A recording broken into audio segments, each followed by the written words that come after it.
أعوذ بالله من الشيطان الرجيم. بسم الله الرحمن الرحيم. الحمد لله الذي أنزل على عبده الكتاب ولم يجعل له عوجا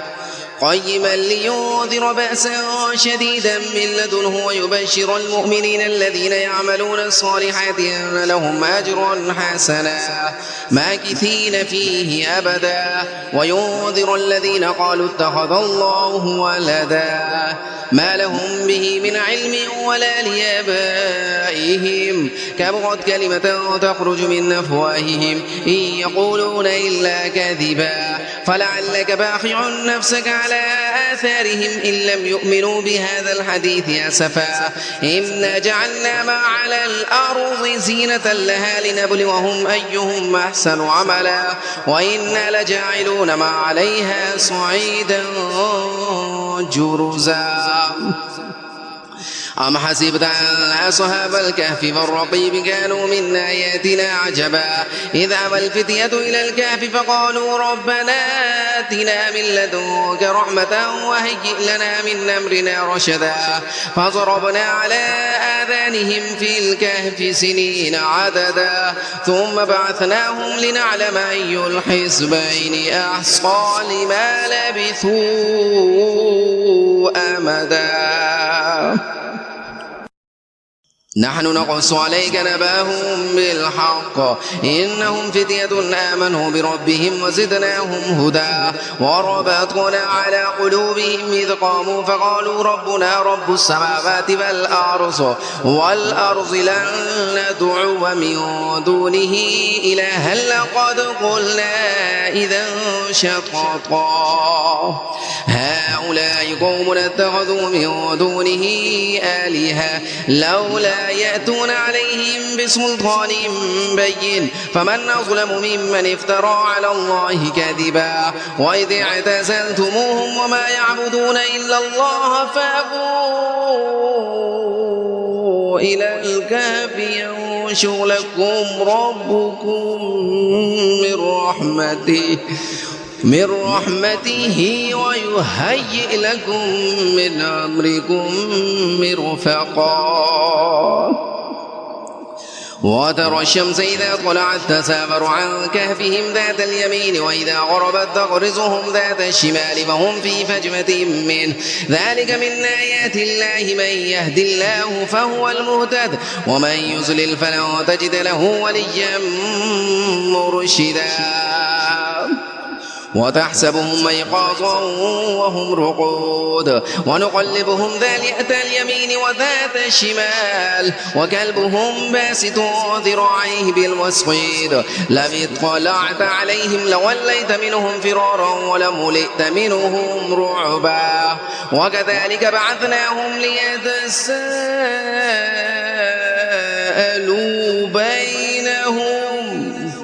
قال قائل منهم كم لبثتم قالوا لبثنا يوما أو بعض يوم قالوا ربكم أعلم بما لبثتم فابعثوا أحدكم بورقكم هذه إلى المدينة فلينظر أيها أزكى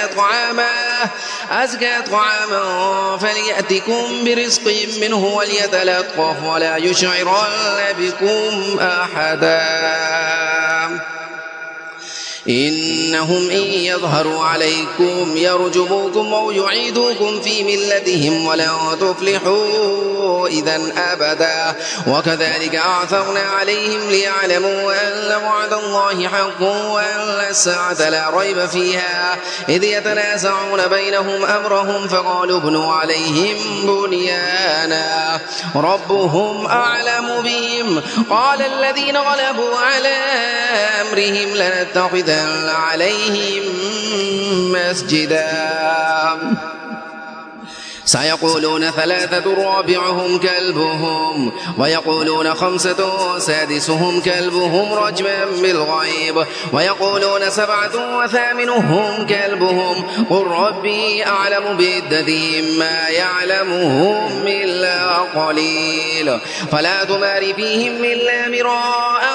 ظاهرا ولا تستفت فيهم منهم أحدا ولا تقولن لشيء إني فاعل ذلك غدا إلا أن يشاء الله واذكر ربك إذا نسيت وقل عسى أن يهديني ربي لأقرب من هذا رشدا ولبثوا في كهفهم 300 سنين وازدادوا 9 قل الله أعلم بما لبثوا له غيب السماوات والأرض أبصر به وأسمع ما لهم من دونه من ولي ولا يشرك في حكمه أحدا واتل ما أوحي إليك من كتاب ربك لا مبدل لكلماته ولن تجد من دونه ملتحدا واصبر نفسك مع الذين يدعون ربهم بالغداة والعشي يريدون وجهه ولا تعد عيناك عنهم تريد زينة الحياة الدنيا ولا تطع من أغفلنا قلبه عن ذكرنا واتبع هواه وكان أمره فرطا وقل الحق من ربكم فمن شاء فليؤمن ومن شاء فليكفر إنا أعتدنا للظالمين نارا أحاط بهم سرادقها وإن يستغيثوا يغاثوا بماء كالمهل يشوي الوجوه بئس الشراب وساءت مرتفقا إن الذين آمنوا وعملوا الصالحات إلا لا نضيع أجر من أحسن عملا أولئك لهم جنات عدن وتجري من تحتهم الأنهار يحلون فيها من أساور من ذهب ويلبسون ثيابا خضرا من سندس واستبرق متكئين فيها على الأرائك نعم الثواب وحسنت مرتفقا واضرب لهم مثل الرجلين جعلنا لأحدهما جنتين من أعناب وحففناهما بنخل وجعلنا بينهما زرعا كلتا الجنتين آتت أكلها ولم تظلم منه شيئا وفجرنا خلالهما نهرا وكان له ثمار فقال لصاحبه وهو يحاوره أنا أكثر منك مالا وأعز نفرا ودخل جنته وهو ظالم لنفسه قال ما أظن أن تبيد هذه أبدا وما أظن الساعة قائمة ولئن رددت إلى ربي لأجدن خيرا منها منقلبا قال له صاحبه وهو يحاوره وكفرت بالذي خلقك من تراب ثم من نطفة ثم سواك رجلا لكن هو الله ربي ولا أشرك بربي أحدا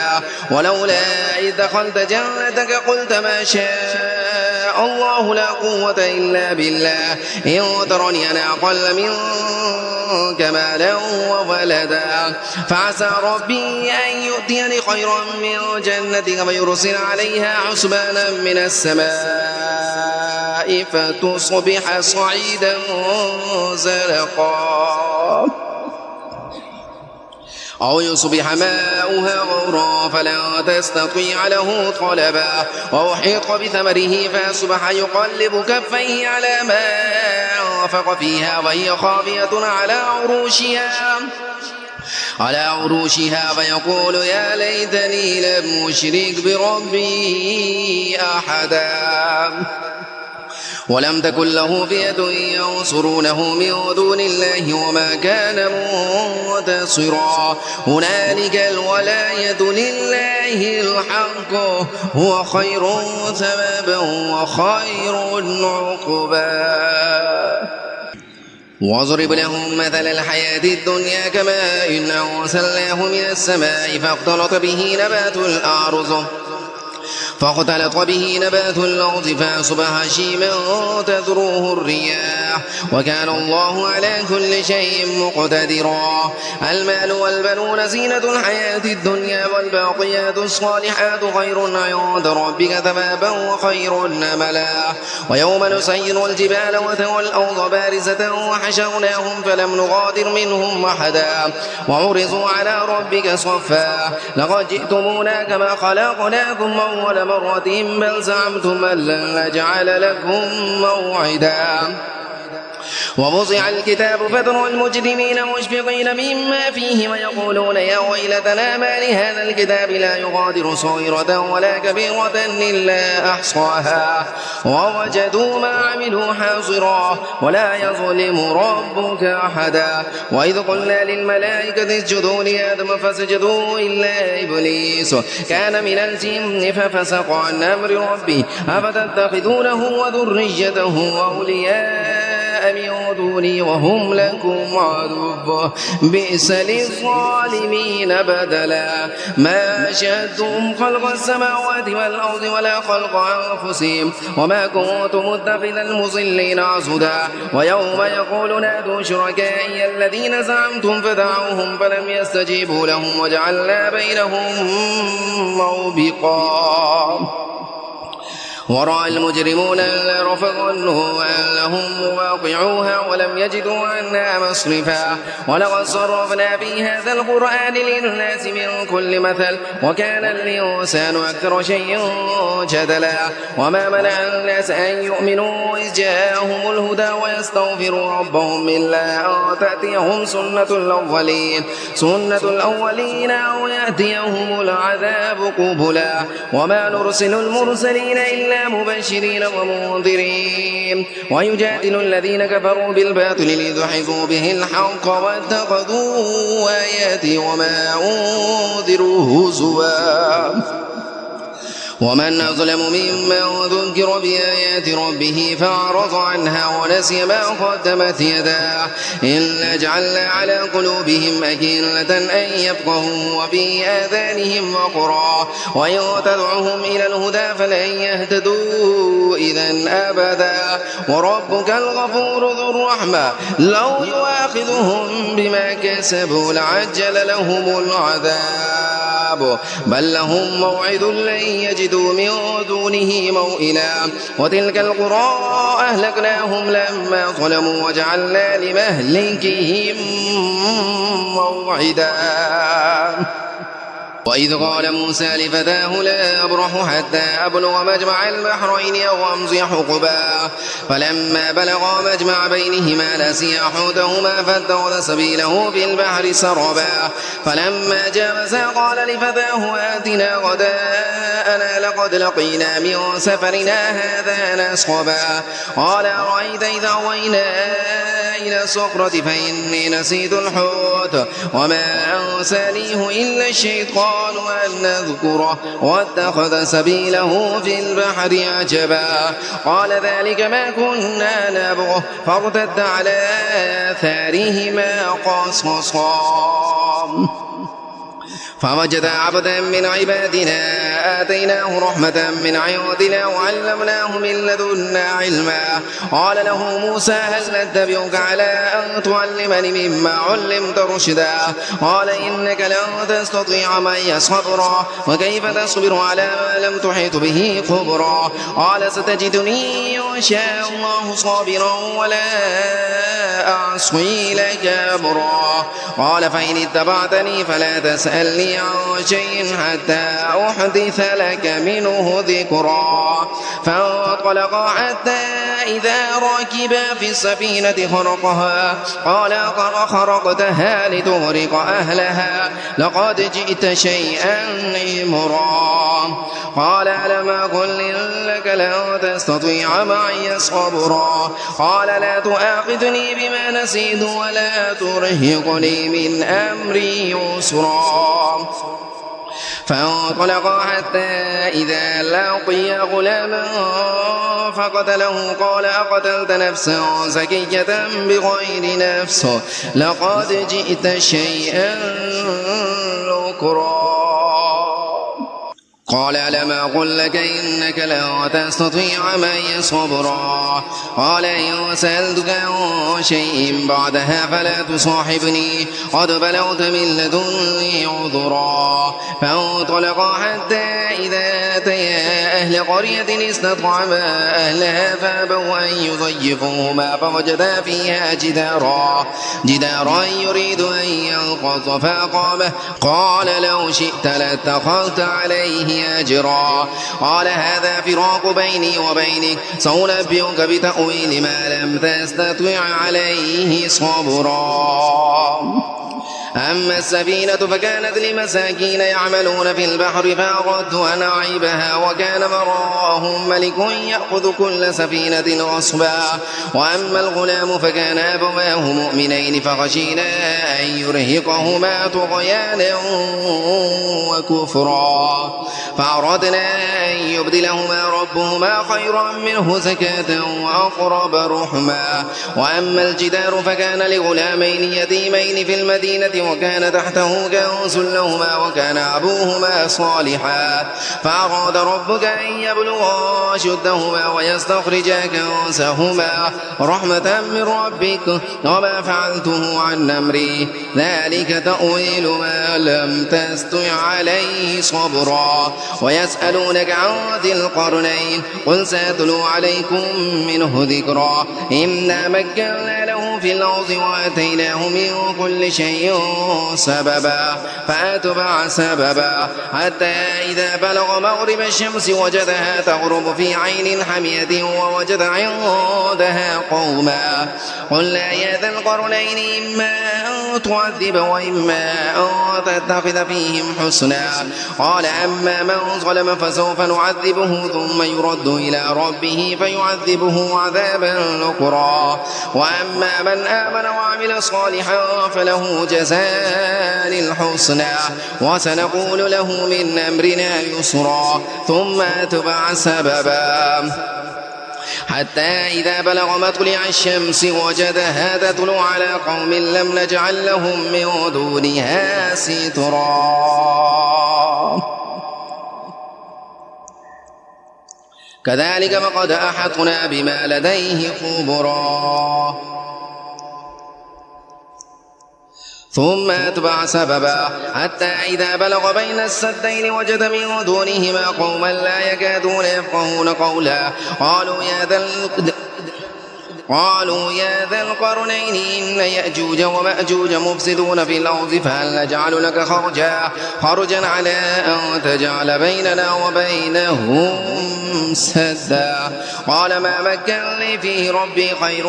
فأعينوني بقوة أجعل بينكم وبينهم ردما. آتوني زبر الحديد حتى إذا سوى بين الصدفين قال انفخوا حتى إذا جعله نارا قال آتوني يفرغ عليه قطرا. فما استطاعوا أن يظهروه وما استطاعوا له نقبا. قال هذا رحمة من ربي فإذا جاء وعد ربي جعله دكا وكان وعد ربي حقا. وتركنا بعضهم يومئذ